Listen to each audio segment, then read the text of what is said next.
हाँ भाई, class start करें। देखो आप लोग, सेकंड ग्रेड के अंदर जो मैंने आपको बताया था ग्रुप के बारे में बात कर रहे थे, हम ग्रुप थ्योरी के बारे में बात कर रहे थे। ग्रुप थ्योरी में मैंने आपको कुछ बातें आपको समझाई कि ग्रुप क्या होता है और कुछ एग्जाम्पल लिए। देखो क्वेश्चन किस तरह से पूछा जाता है वो विशेष रूप से आपको पता होना चाहिए, ये भी ध्यान रखना आप लोग। ठीक है भाई, आज हम थोड़ा सा आगे बात करेंगे, लेकिन पहले तो ये बता दीजिए आप लोग, हाँ सभी बच्चे ये बताइए मेरे को पहले कि आप लोगों ने जो क्वेश्चन किए होंगे, जो आप लोगों ने क्वेश्चन किए हैं, हाँ भाई बातें नहीं करनी, जो मैं बोल रहा हूँ वो ध्यान से सुनो पहले। जैसे आपको एक क्वेश्चन दे दिया गया, सिंपल सा क्वेश्चन देखिए, आपसे कह दिया गया कि Q प्लस क्या है। कोई क्वेश्चन दिया जिसमें ये कहा कि Q प्लस आपके पास क्या दे दिया, देखिए Q प्लस धनात्मक परिमेय संख्याओं का समुच्चय है, धनात्मक परिमेय संख्याओं का समुच्चय है। क्लियर है? Q प्लस क्या है? धनात्मक परिमेय संख्याओं का समुच्चय है। साथ में देखिए स्टार निम्न प्रकार से परिभाषित है, साइलेंट रखें भाई मोबाइल को, तथा स्टार निम्न प्रकार से परिभाषित है।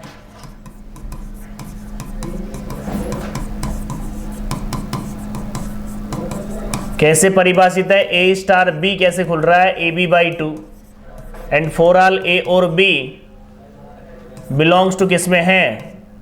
Q प्लस में। समझने की कोशिश करना क्वेश्चन किस तरह से पूछा जाता है।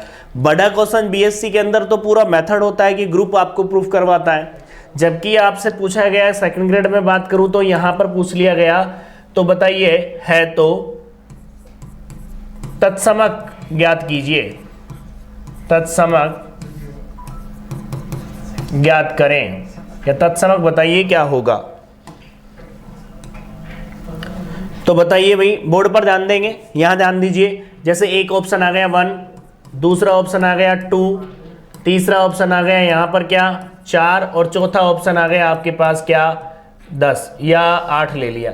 बोलिए अब आपको सीधा सीधा क्या करना होता है, तत्समक पूछ सकता है, आइडेंटिटी एलिमेंट पूछ सकता है, इनवर्स एलिमेंट पूछ सकता है, डिपेंड तो उस पर करता है कि वो क्वेश्चन क्या कौन सा पूछ रहा है।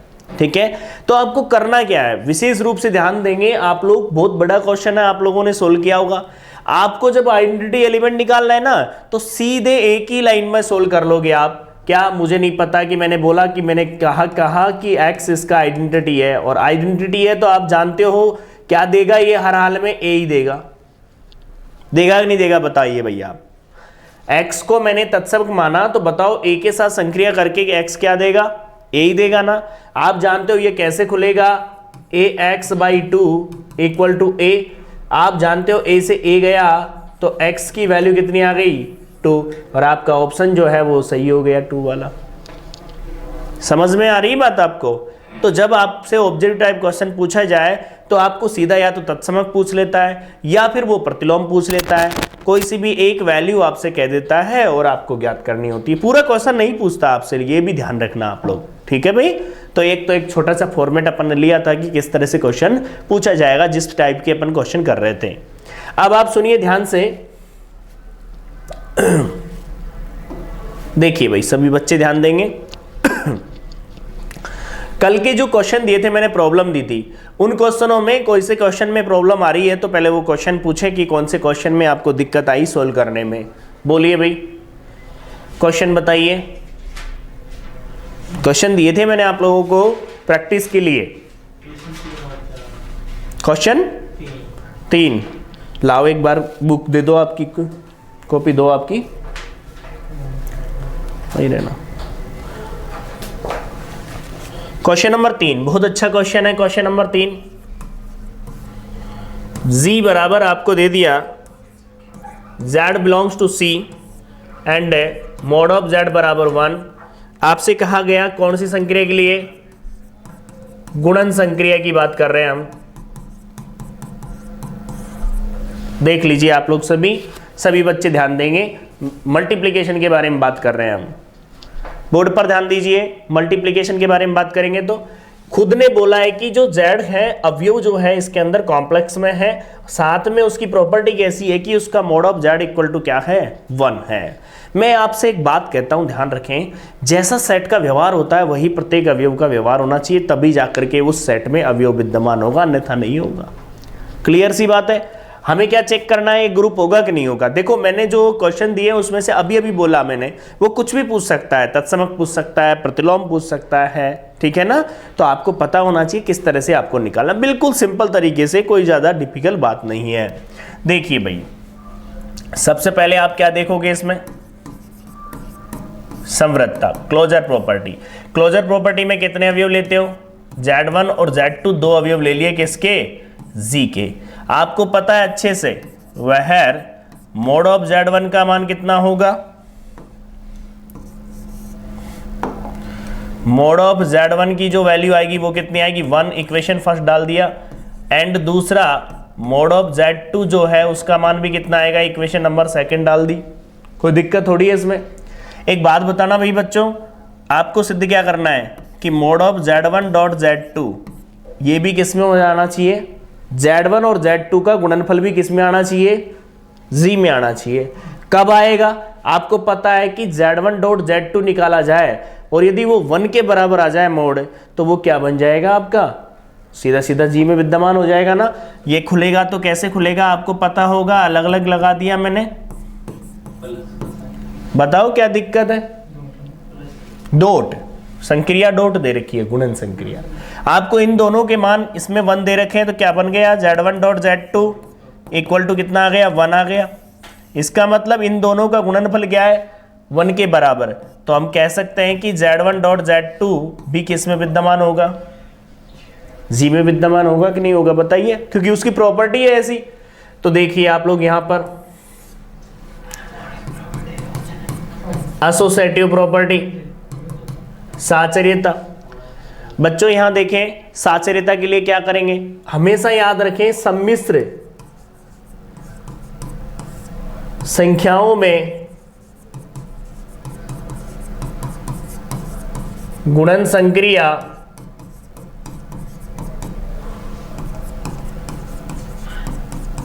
सहचारी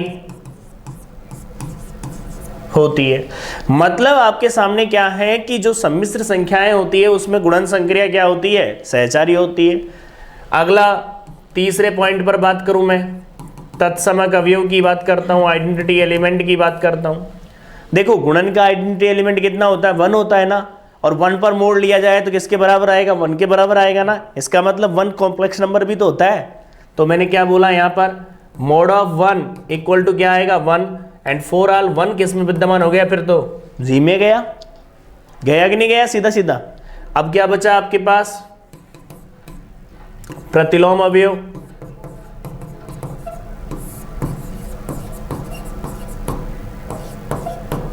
अब प्रतिलोम अवयव के लिए क्या करोगे आप लोग, प्रतिलोम अवयव के लिए आपको पता है, जैसे मैंने Z1 को ये अवयव मान लिया G का, and imply mode of Z1 का जो मान है वो किसके बराबर है, 1 के बराबर है। भाई G का है तो 1 के बराबर होगा ही होगा। पहले ये बात क्लियर हो रही कि नहीं हो रही, आपको बताओ। जैसा सेट दे रखा है, मेरी बात ध्यान से सुनो, आप लोग थोड़ा सा कंफ्यूजन में रहते हो, पता नहीं क्यों। आप जैसा सेट दे रखा है ना, वैसा प्रत्येक अवयव का व्यवहार होना चाहिए। आई बात समझ में आपको। तो बताओ Z1 इसका है तो हर हाल में मोड ऑफ Z1 किसके बराबर होना चाहिए, 1 के बराबर। क्लियर है बिल्कुल। अब एक बात बताओ आप लोग, मुझे क्या चाहिए, मुझे Z1 को किससे मल्टीप्लाई करें कि 1 आ जाए, 1 अपॉन Z1 से करना पड़ेगा ना। तो देखो 1 अपॉन मोड ऑफ Z1 पूरे पे लगा दिया, मतलब ये क्या आ गया, ये भी तो 1 के ही बराबर। सॉरी एक सेकेंड रुक जाओ, मैं जो बोल रहा हूँ वो सुनो। देखो 1 अपॉन मोड ऑफ Z1 को चेक कर रहा हूँ कि इसका व्यवहार कैसा है। बताओ 1 पर मोड तो 1 ही रहेगा, तो 1 upon mod of Z1 equal to क्या आ गया, 1 आ गया। इसका मतलब ये हुआ, इसका मतलब सीधा सीधा ये हो गया कि गुणन संक्रिया के लिए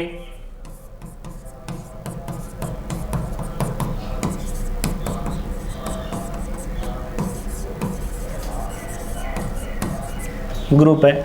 मतलब आपके सामने कुछ बातें ऐसी क्लियर हो जानी चाहिए। मैंने तो एक रफली बताया आपको कि किस तरह से हम इसको प्रॉपर्टी को लागू कर सकते हैं, क्योंकि आपको पता है पूरा तो सोल्व करना नहीं है आपको, लेकिन थोड़ा थोड़ा पता होना चाहिए किस टाइप से अपन सोल्व कर सकते हैं। ठीक है भाई, बोलिए, कोई दिक्कत नहीं होनी चाहिए। और बोलिए प्रॉब्लम, आपकी प्रॉब्लम बोलिए। और फोर्थ क्वेश्चन क्या था भाई? फोर्थ क्वेश्चन, इसमें एक जगह क्वेश्चन नहीं लिखे थे कि पूरे?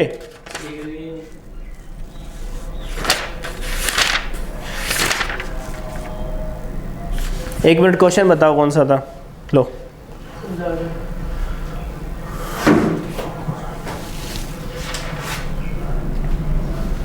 लाओ, क्योंकि ये क्वेश्चन आपको दिए थे ना, वो बात है मैट्रिक्स वाला। ठीक है भाई, मैट्रिक्स का क्वेश्चन देखिए सभी। आपको क्वेश्चन नंबर 5 जो था कल, जो भी है असाइनमेंट में जो भी नंबर आपने दिया था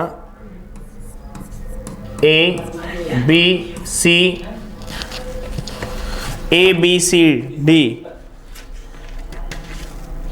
इससे ऊपर, हाँ फंक्शन वाला, बिल्कुल सही है। अब आप लोग जो बोलोगे वही तो करवाऊं क्वेश्चन। क्वेश्चन नंबर 4 दिख रहे होंगे आपको। z बराबर आपको दे दिया f1, f2, f3, f4। आपको दे रखा है वह f1 ऑफ x, इसकी वैल्यू कितनी है? x। f2 ऑफ x, इसकी वैल्यू कितनी है? -x। And f3 of x, इसकी वैल्यू कितनी है? 1/x। And f4 of x, इसकी वैल्यू कितनी है? -1/x। संयुक्त फलन के लिए ग्रुप है, ये चेक करना है अपन को। सब बच्चे ध्यान देंगे, फंक्शन को किस तरह से अपन सोल्व करेंगे। पूरी तरीके से पूरा क्वेश्चन देख लीजिए, कहीं भी डाउट नहीं रहेगा आपको। देखिए, पहले तो हम क्या करेंगे, इसमें सारणी बनाएंगे।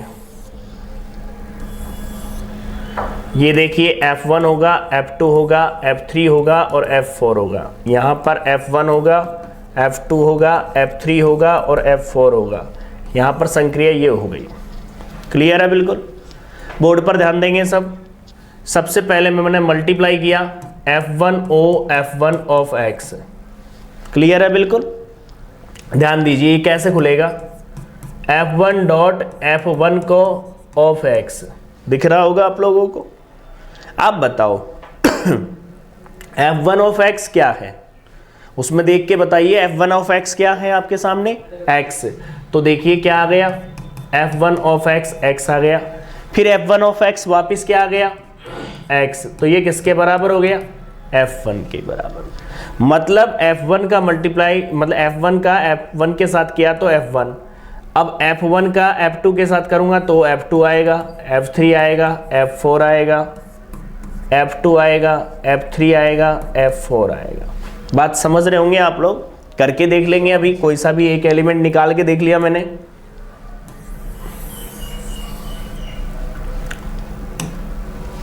चले देखिए भाई, सब बच्चे बोर्ड पर ध्यान देंगे। जैसे मैंने f2 इसका चेक कर लो, f2o मतलब f1o, ये वाला चेक कर रहा हूं। देखो f2o f1 क्या आता है अभी पता चल जाएगा।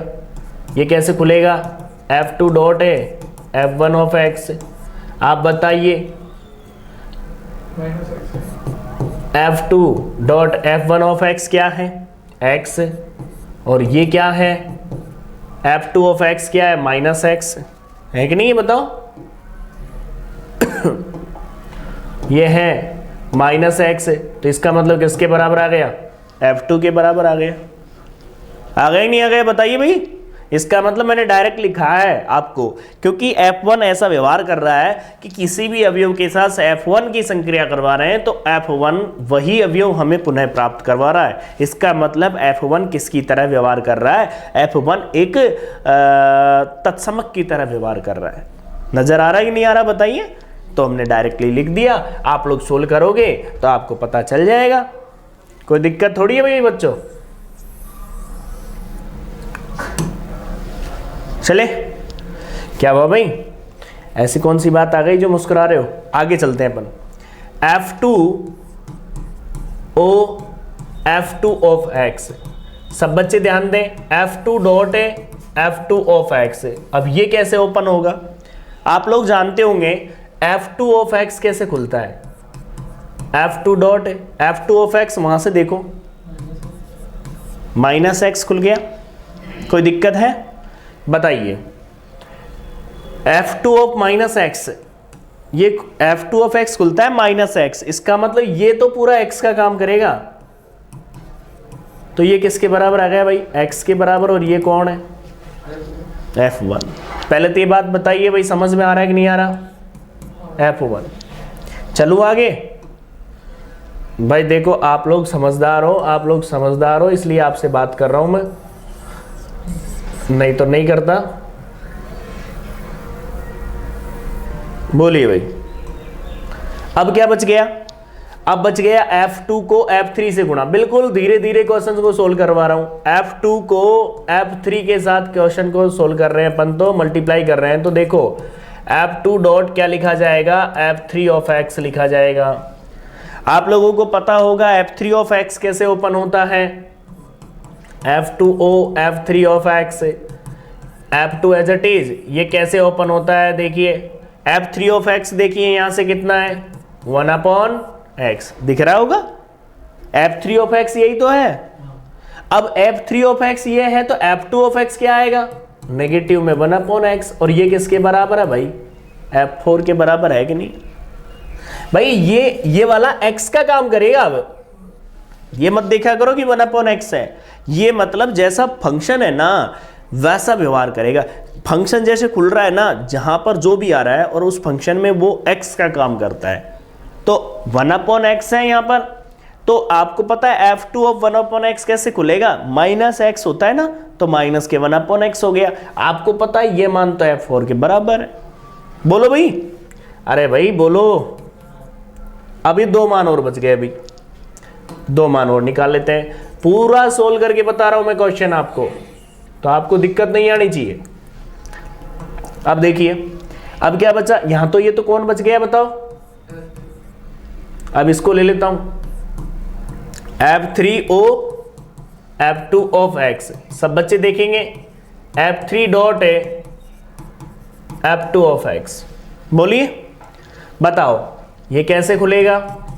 F3 डॉट है F2 ऑफ x कहां है? F2 ऑफ x बोर्ड पे देखो, माइनस x। आप भी जानते होंगे F3 डॉट है, ये क्या खुल गया भाई? इसको खोलो ना,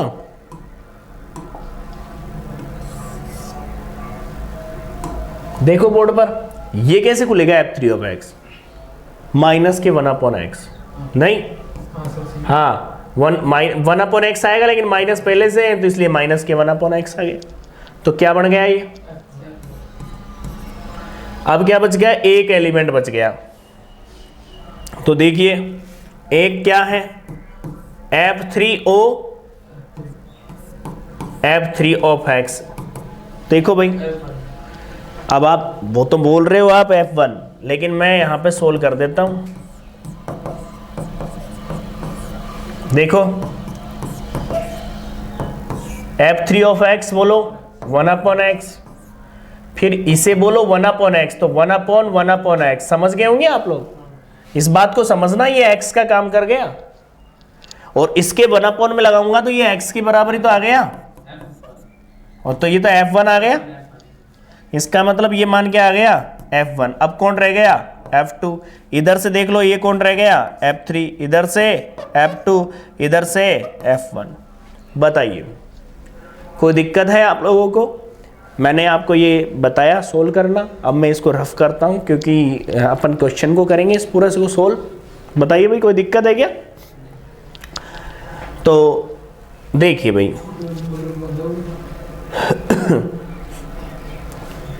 क्या बोल रहे हो?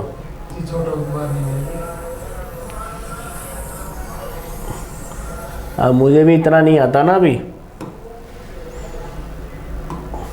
धीरे धीरे सीखेंगे। कभी भी याद रखना, हमेशा कोई भी चीज़ है पहले आपको डिस्क्रिप्शन पूरा पता होना चाहिए, उसके बाद वो शॉर्ट ट्रिक्स के बारे में सोचो।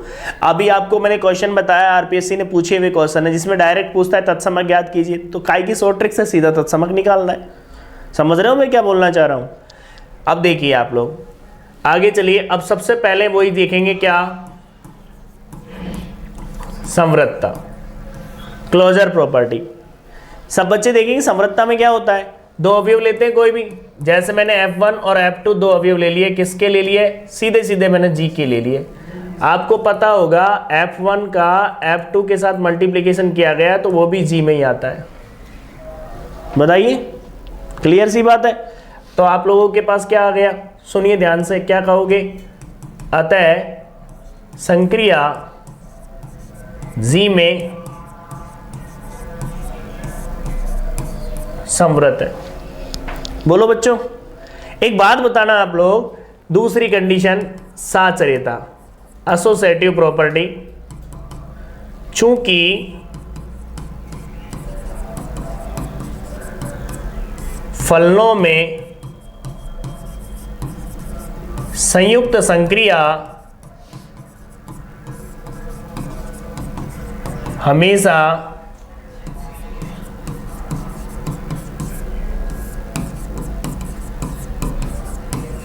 सहचारी होती है।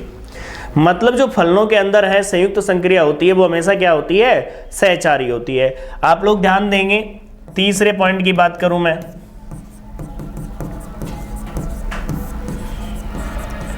तत्समक अवयव का अस्तित्व। देखो कोई भी चीज को टाइम दो, तैयारी को टाइम दो, तभी जाकर के वो तैयारी एक अच्छे मोड पर आती है। ऐसा नहीं होता कि आधा अधूरा पड़ा हुआ आपको तैयारी नहीं करवा रहे। ध्यान रखना, तैयारी का मतलब यही होता है आपको कि पहले आपको अच्छे से चीजें क्लियर हो, उसके बाद जाकर के आप चलो उन चीजों पर।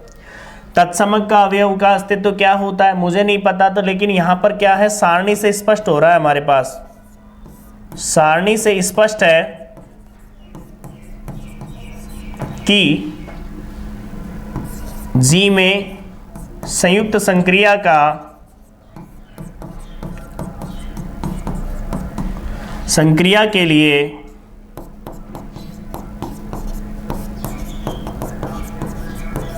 तत्समक क्या है भाई, बताओगे कोई? अरे इस सारणी में क्या दिख रहा है आपको, दिख रहा है क्या कुछ? F1 है। मैंने आपको एक बात कही थी, पता हो तो याद करो, कि जब जब भी किसी तत्समक से किसी अवयव का ऑपरेशन होता है या उसकी संक्रिया होती है तो 100% हर हाल में अवयव ही मिलता है। इसका मतलब पूरी सारणी ये इंडिकेट कर रही है कि F1 का किसी भी अवयव के साथ संक्रिया करवाने पर अवयव ही प्राप्त होता है। देख लीजिए आप लोग, क्लियर है बिल्कुल।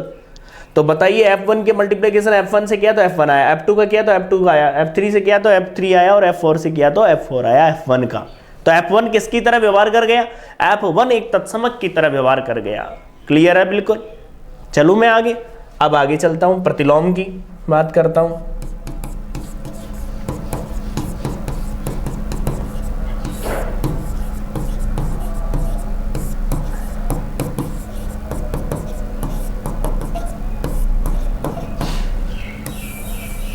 देखिए प्रतिलोम का अस्तित्व, प्रतिलोम अवयव का अस्तित्व के लिए की बात करेंगे तो आप डायरेक्टली सारणी से कह सकते हो,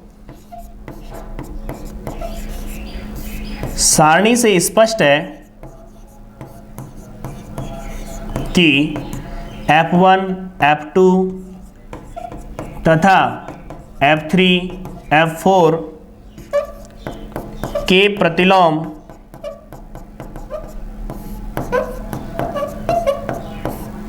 क्रमशः, बताओ F1 को किससे मल्टीप्लाई करें कि वापस F1 ही आ जाए, मतलब अभी वो सॉरी तत्समक आ जाए F1 से, सारणी में दिख रहा होगा।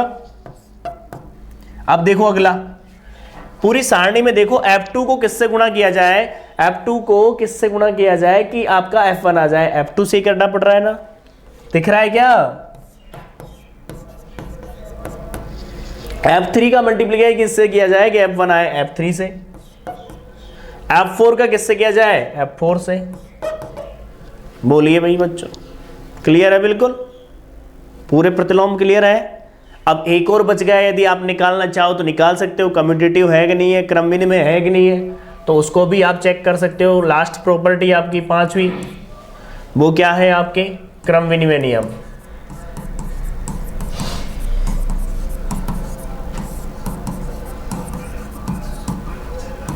फोर आल F1 और F2 बिलोंग्स टू किस में है, Z में। F1 O F2 या फिर F2 O F1 दोनों समान है। देखो सारणी में F1 का गुणा F2 के साथ किया तो भी F1 का F2 के साथ किया तो F2, और F2 का F1 के साथ किया तो भी F2। बराबर आ रहा है कि नहीं आ रहा? इसका मतलब क्या हो गया, इसका मतलब साफ हो गया। यहां पर क्या दिख रहा है क्या आपको, क्या हो गया, then Z, O is an abelian group. Simple सी प्रोसेस हो गया यहां पर कि G जो है वो क्या बन गया, एक आबेलियन ग्रुप बन गया। अब क्वेश्चन आपसे नहीं कहता कि पूरा सोल्व करो। आरपीएससी में जो भी पूछा जाता है तो उसमें ये कहा जाता है कि ये फंक्शन दे दिए आपको, सीधा पूछ लिया बताइए तत्सम क्या होगा। प्रतिलोम पूछ लिया किसी का, जैसे F4 का प्रतिलोम पूछ लिया बताइए F4 का प्रतिलोम क्या होगा। तो छोटी छोटी चीजें पूछता है, तो उससे क्या है, आपको यदि कंसेप्ट पूरा क्लियर है तो आप 100% क्वेश्चन निकाल सकते हो। ऐसा कोई इश्यू नहीं होता कि भाई क्वेश्चन नहीं निकाल पाओगे। पहले आप या ध्यान रखें, पहले आपको उस जिस लेवल पर आपको तैयारी करनी है उस लेवल के लिए पहले तैयार हो पहले आप। क्योंकि हम क्या करते हैं, बहुत बड़े लेवल पर जाकर के सोचते हैं और हमें कुछ आता ही नहीं है। पहले हमें चीजें आनी चाहिए, उसके बाद जाकर के ही तो तैयारी करें। जब हमें यही नहीं पता कि ग्रुप क्या होता है, हमें नहीं पता कि सेमी ग्रुप क्या होता है, ग्रुपोइड क्या होता है, बड़े बड़े क्वेश्चन सोल्व कर रहे हो आप लोग। हमेशा याद रखना, कितने भी बड़ा क्वेश्चन होगा यदि 2-3 स्टेप पे सोल्व करोगे तो बहुत इजी लगने लग जाता है वो, लेकिन वो दिखने में बड़ा दिखता है जटिल। तो आप लोगों को सबसे पहले तो 0 लेवल पर आपको अपनी पढ़ाई करनी है, उसके बाद ही आगे बढ़ना है। ठीक है भाई, क्लियर है बिल्कुल। अब आप देख लीजिए इस क्वेश्चन को, कहीं भी आपको समस्या है तो, और मुझे लगता है कि आप लोगों की तैयारियां जोरों से चल रही होगी, क्योंकि इसकी तो मैं 2nd ग्रेड की जो एग्ज़ाम है उसके लिए भी डेट जारी हो गई मेरे हिसाब से। ठीक है, और आज लास्ट डेट है, जिसने किसी ने फॉर्म नहीं भरा है तो वो फॉर्म और भर देना। ठीक है भाई, क्लियर। आगे बढ़ूं, ये लीजिए भाई आगे। और कोई प्रॉब्लम? अब प्रॉब्लम नहीं है तो मैं आपसे कुछ बातें करता हूं अब ध्यान से। आज कोई नई डेफिनेशन के बारे में बात करते हैं अपन, और वो है ग्रुप में किसी अवयव की कोटि। क्या होती है ग्रुप में किसी अवयव की कोटि, इसके बारे में हम बात करेंगे। ठीक है भाई, बताइए भाई। क्वेश्चन आपके कंप्लीट उससे हो गए हैं, और भी क्वेश्चन हैं तो आप कल, मैं आज जो असाइनमेंट आपको दूं वो उन क्वेश्चनों को आप सोल्व करना, पूछना, कोई भी डाउट है तो और क्लियर करेंगे अपन। ठीक है भाई।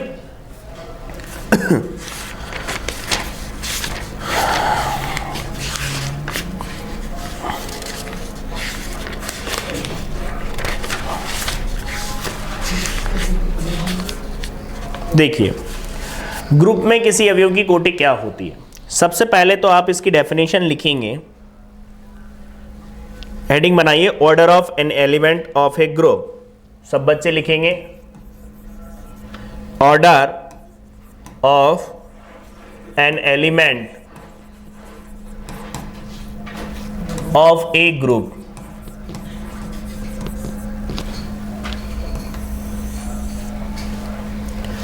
ग्रुप के किसी अवयव की कोटि, ग्रुप के किसी अवयव की कोटि।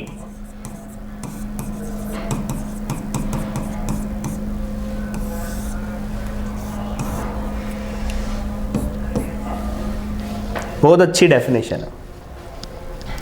हाँ भाई, ध्यान देंगे, ग्रुप में किसी अवयव की कोटि को किस तरह से डिफाइन करेंगे हम। देखिए, कोई ग्रुप है, मैं लिखाऊंगा अभी, ध्यान देंगे आप सभी बच्चे। जैसे G, स्टार एक ग्रुप ले लिया मैंने, एक ग्रुप है। क्या है भाई? एक ग्रुप है। पहले एक डेफिनेशन लिख लो इसकी, तो आप लोगों को क्या क्लियर हो जाएगी, फिर आगे बढ़ेंगे अपन। बात नहीं करनी रे, यहाँ ध्यान दो। डेफिनेशन लिखिए, ग्रुप में किसी अवयव की कोटि लिखिए, लिखो, माना G, स्टार एक ग्रुप है। माना, सब लिखे पहले, माना G, स्टार एक ग्रुप है। For all A belongs to G A की पावर n बराबर e, जहां n छोटे से छोटा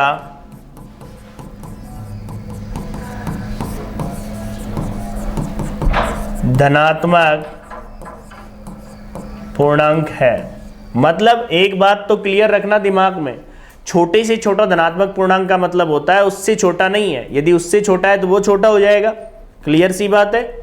छोटे से छोटा धनात्मक पूर्णांक है, इसे order of A less than equal to n से व्यक्त करते हैं।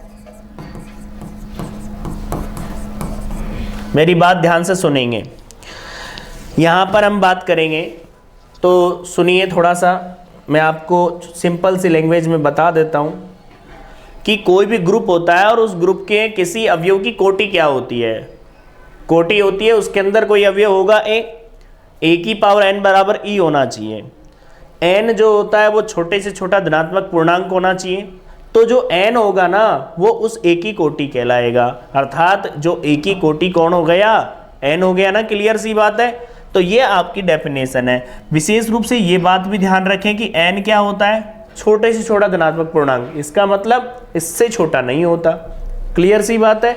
अब आप समझिए, एक एग्जांपल लेते हैं अपन, बहुत ही जाना पहचाना एग्जांपल लिया जाता है 1 - 1 आयोटा माइनस आयोटा, और ये गुणन संक्रिया के लिए क्या है भाई,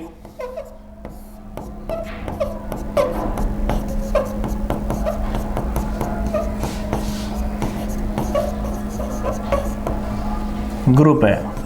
पहले तो ये बात सुनिए ध्यान से, आपको पता है, आप लोगों ने ले रखा था पहले भी कि मल्टीप्लिकेशन के लिए क्या है, ये ग्रुप है। अब मैं इसको कोटि निकाल रहा हूं किसी अवयव की।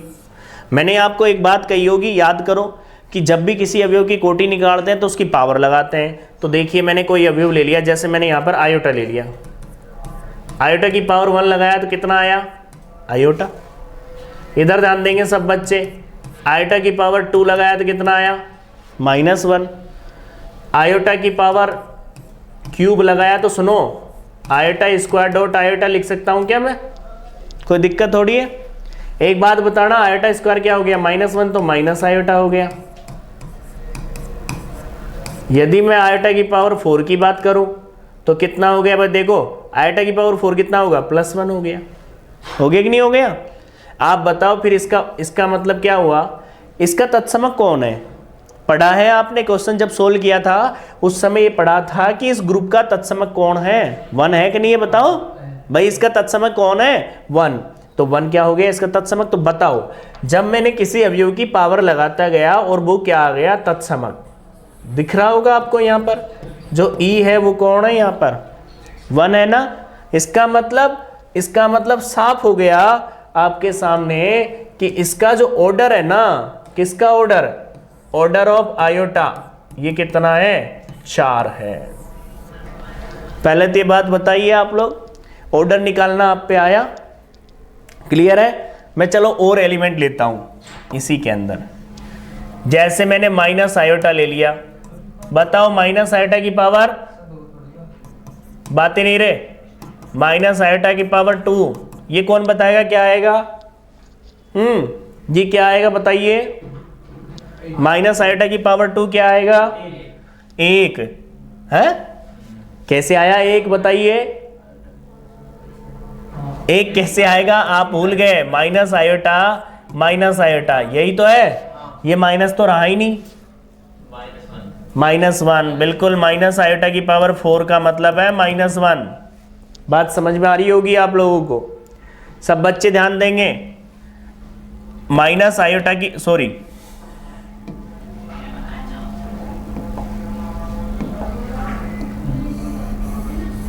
बात मत करो, माइनस आयोटा की पावर 2, इसका मान कितना आया भाई, -1।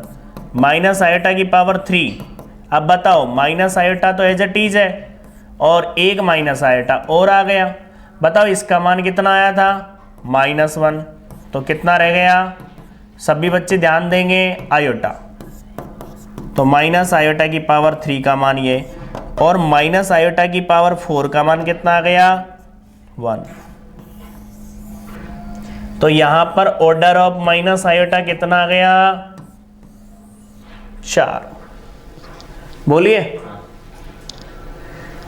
ऐसा लगता है बड़ा इंटरेस्ट ज्यादा ही ले रहे हो आप लोग। आप लोगों से मैंने बोला है कि आप लोग ध्यान दें, यहां पर देखिए, समझिए पूरी तरीके से कि ऑर्डर कैसे ज्ञात करेंगे। ऑर्डर का मतलब है किसी भी अवयव की पावर इतनी लगाएं कि तत्समक आ जाए हमारे पास, लेकिन ध्यान रखना वो जो पावर होगी उससे छोटी कोई पावर नहीं होनी चाहिए। जैसे 4 NS की पावर, अब 4 से छोटी कोई ऐसी पावर नहीं होनी चाहिए जिसके कारण 1 आ जाए, नहीं है ना। इसका मतलब 4 ऐसा छोटे से छोटा धनात्मक पूर्णांक है जिसके लिए ई आता है, ये तत्समक आता है। बात समझ रहे होंगे आप लोग। तो क्या हो गया? 4 इसका ऑर्डर। मैंने यदि बात करूं इसमें, पीछे देखिए आप, इस सेट के ऑर्डर की बात करूं, ग्रुप के ऑर्डर की बात करूं तो कितना आएगा ग्रुप का ऑर्डर? ऑर्डर ऑफ जी की बात करूं तो कितना है? 4। अब कौन कौन अवयव रह गया? 1 रह गया। 1 की पावर 1, तो ऑर्डर ऑफ 1 कितना आ गया भाई? 1 आ गया। आगे कि नहीं आ गया? आप बताओ यहां पर ही -1 की पावर 1 -1 एंड -1 की पावर 2 कितना आ गया? 1। तो ऑर्डर ऑफ -1 कितना आ गया? 2। बात आप समझ रहे होंगे मैं क्या बोलना चाह रहा हूं कि ऑर्डर हम कैसे ज्ञात करेंगे। तो आज मैंने आपको बताया कि कोटि कैसे ज्ञात करते हैं, लेकिन कुछ बातें आपके सामने बिल्कुल क्लियर निकल के आती है। उन बातों को हम चलेंगे अगले लेक्चर में। आप लोगों को क्या करना है, ध्यान से सुन लें। आज जो मैं असाइनमेंट आपको दे रहा हूं उस असाइनमेंट को आपको सोल्व करना है, और कोई भी डाउट रहता है तो आप पूछोगे, फिर कल अपन कोटि से रिलेटेड बातें करेंगे। तो सब बच्चे लिखिए आज का होमवर्क, आज का असाइनमेंट लिखिए भाई। हाँ लिखिए असाइनमेंट आज का, बात नहीं करनी बिल्कुल भी किसी को भी। लिखिए, हाँ लिखिए। पहला क्वेश्चन, यदि ग्रुप ए, मैंने सबको लिखने के लिए बोला है, यदि ग्रुप ए जी के प्रत्येक अवयव, यदि ग्रुप जी के प्रत्येक अवयव का विलोम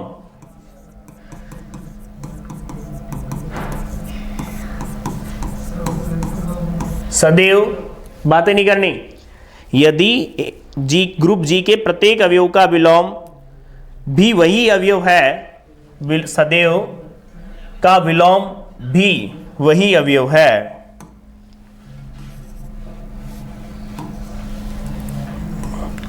का विलोम भी वही अवयव है,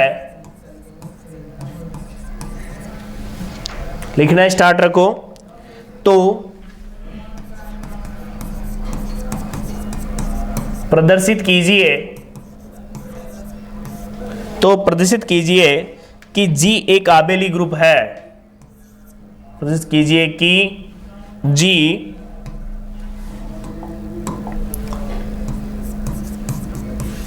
एक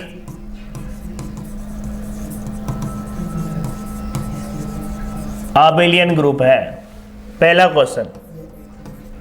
क्वेश्चन नंबर 2, बातें नहीं, प्रत्येक की कॉपी में चेक होगा क्वेश्चन, ध्यान रखना, आपको सोल्व करना है। ये ग्रुप से रिलेटेड ही है, इसके अलावा नहीं चल रहे अभी आप। बहुत ही अच्छा क्वेश्चन। क्वेश्चन नंबर 2, यदि किसी ग्रुप जी के, यदि किसी ग्रुप जी के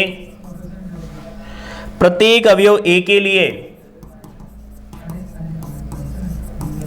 प्रत्येक अवयव स्मॉल ए के लिए, प्रत्येक अवयव स्मॉल ए के लिए ए स्क्वायर बराबर ई है, तो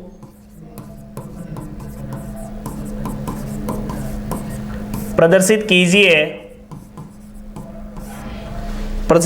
कि जी एक आबेली ग्रुप है।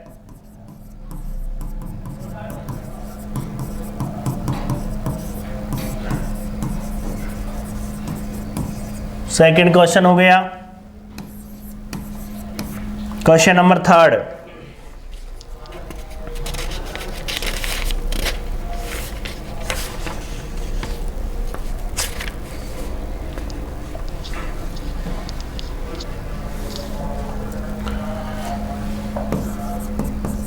यदि ए कॉमा बी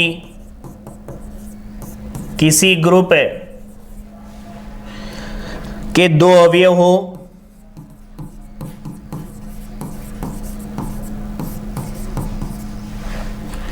तो सिद्ध कीजिए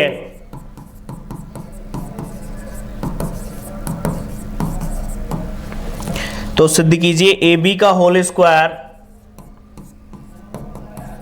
ए square B square if and only if G abelian group है।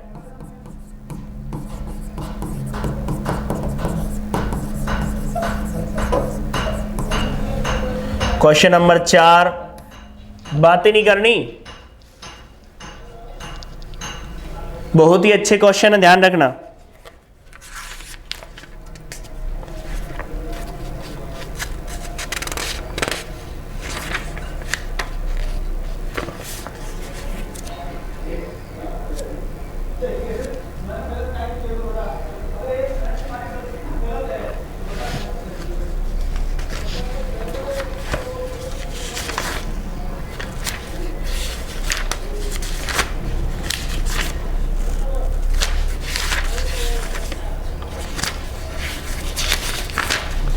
ये वो क्वेश्चन है जिससे आपको बिल्कुल क्लियर हो जाएगा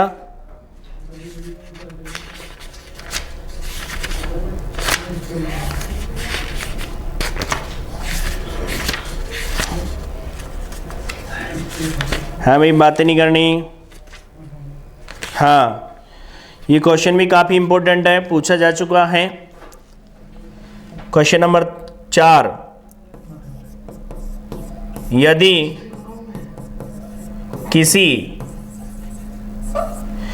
किसी ग्रुप जी में a की पावर 5 बराबर e तथा a b a इनवर्स बराबर b की power -2 for all a b belongs to g, तो b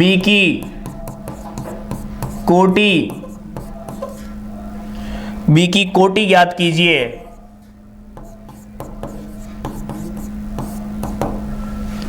आपको क्या करना है, बी की कोटि ज्ञात करनी है। एक लास्ट क्वेश्चन, क्योंकि देखो मैं आपको बता दूं ये असाइनमेंट इतना इंपॉर्टेंट होता है जिससे आपको क्वेश्चन क्लियर होंगे, साथ में डाउट भी क्लियर होंगे। और ये पूरे क्वेश्चन ऐसे हैं जो बीएससी के लिए भी काफी इंपॉर्टेंट है, ध्यान रखना विशेष रूप से, क्योंकि वो क्वेश्चन है ये जो डायरेक्ट प्रॉपर्टी यूज कर लेते हैं इनमें। लास्ट क्वेश्चन है क्वेश्चन नंबर 5। तो ग्रुप से रिलेटेड बातें अपनी आज कंप्लीट हो जाएगी, अर्थात ग्रुप के बारे में। अब ग्रुप के ऑर्डर के बारे में हम बात करेंगे, कोटि के बारे में बात करेंगे, उससे रिलेटेड थ्योरम के बारे में बात करेंगे।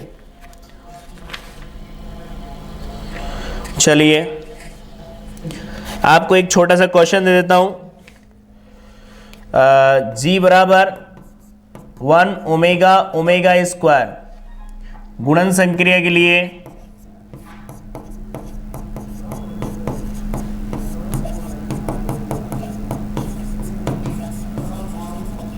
ग्रुप है, तो प्रत्येक अवयव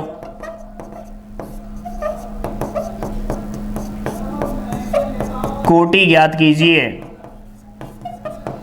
आपको क्या करना है, इसमें प्रत्येक अवयव की क्या ज्ञात करनी है, कोटि ज्ञात करनी है। तो आज हमने ये टॉपिक के बारे में देखा कि ग्रुप से रिलेटेड हमने बातें की और कुछ कोटि, साथ में कुछ क्वेश्चंस हैं जो आपके सामने हैं, इन्हें आप सोल्व करोगे, ट्राई करोगे, जो भी आपने पढ़ा है, जो भी आप तैयारी कर रहे हो, जिस भी माध्यम से आप तैयारी कर रहे हो उसको, और फिर अपन बात करेंगे। देखिए एक बात ध्यान रखें, जब हमारा टॉपिक कंप्लीट हो जाएगा उसके बाद अपन जो इसके क्वेश्चनों की जो प्रैक्टिस करेंगे वो पीडीएफ के माध्यम से करेंगे, अर्थात आपको एक एक चीज़ बोर्ड पर नजर आएगी, ऐसा कुछ नहीं है, ठीक है। लेकिन जो थ्योरेटिकल जितना भी पोर्शन मैं आपको पढ़ाऊंगा वो पूरा बोर्ड पे लिखा हुआ ही होगा, लिख के ही पढ़ाया जाएगा, ध्यान रखना, ठीक है। आज के लिए इतना ही है, थैंक यू। कि जितने भी आपके साथ के जो भी तैयारी कर रहे हैं उन सबको शेयर करें, कोई भी ऐसी चीज तो चल ही नहीं रही जो इम्पोर्टेंट ना हो। ठीक है, आप लोगों से मैं एक बात कह देता हूँ, शेयर करें और साथ में जो ज़्यादा से ज़्यादा बच्चे, जितने भी ज़्यादा बच्चे इसमें जुड़ेंगे उतना ही उनको बेनिफिट होगा।